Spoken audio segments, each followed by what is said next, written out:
I think just buying into the coach's system. It's a gap-based system, so everybody's just got to do their 111 versus the run. If you trust the guy next to you to do their job, you do your job, there's going to be nowhere for the ball carrier to go. So I think everybody just buying in, playing the way the coaches want us to play, and the coaches coaching it up well with us. I think that's the biggest key. So we've heard so much about this defense being more in attack mode this year. Mm-hmm. Is this front four going to allow you guys to really impose your will on teams?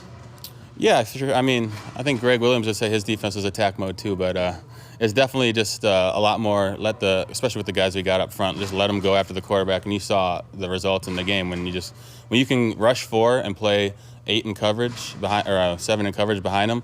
You just and constantly get to the quarterback. That's asking a lot for another team to stop, because there's not going to be a lot of windows for the quarterbacks to throw it into.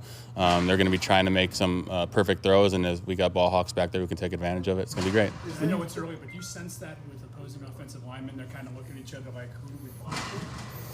Yeah, definitely. I mean, you got OV off one edge, Myles off the other, Sheldon and Larry inside. You can double 1, 2 of them, but then the other guys are going to be one-on-one, and those guys are going to win their one-on-one matchups way more often than they're not going to. And I think that's going to pose a lot of problems for other teams. And, I mean, teams in the NFL are smart. They're going to come up with schemes and max protection looks to try to get shots and try to get the line blocked up, but you can't do that every play because it's not going to be successful over the course of a game. So, what's the simplest way of stating the difference in this defense? Is rushing quarterback with 4 rather than 5 or 6?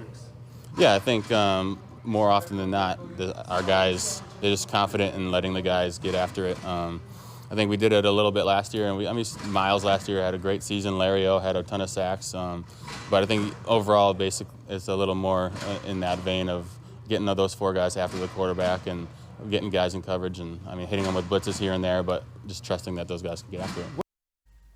It's Joe Schobert talking about the Browns defense. This portion of More Sports and Les-Levine brought to you by Northeast Factory Direct with 3 great locations. South, east and west. Terrific people, terrific company. Andy Baskin with us, one more segment to go.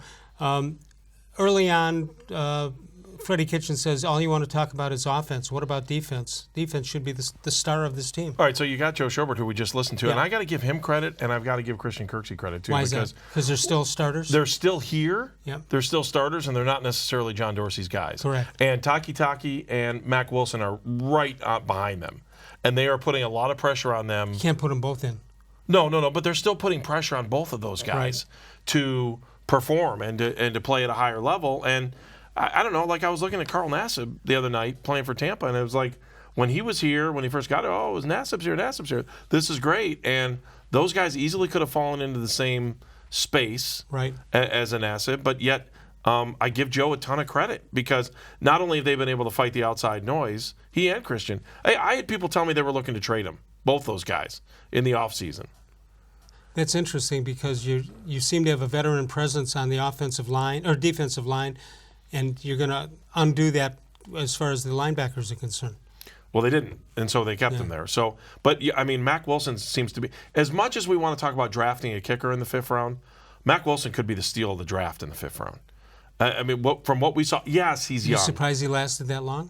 No, there were issues. That was why he kind of he held back, and he was like, he's like, I'm going to use this to my advantage. Mack-Wilson sounds like a football name. It's a good player. Sure it does.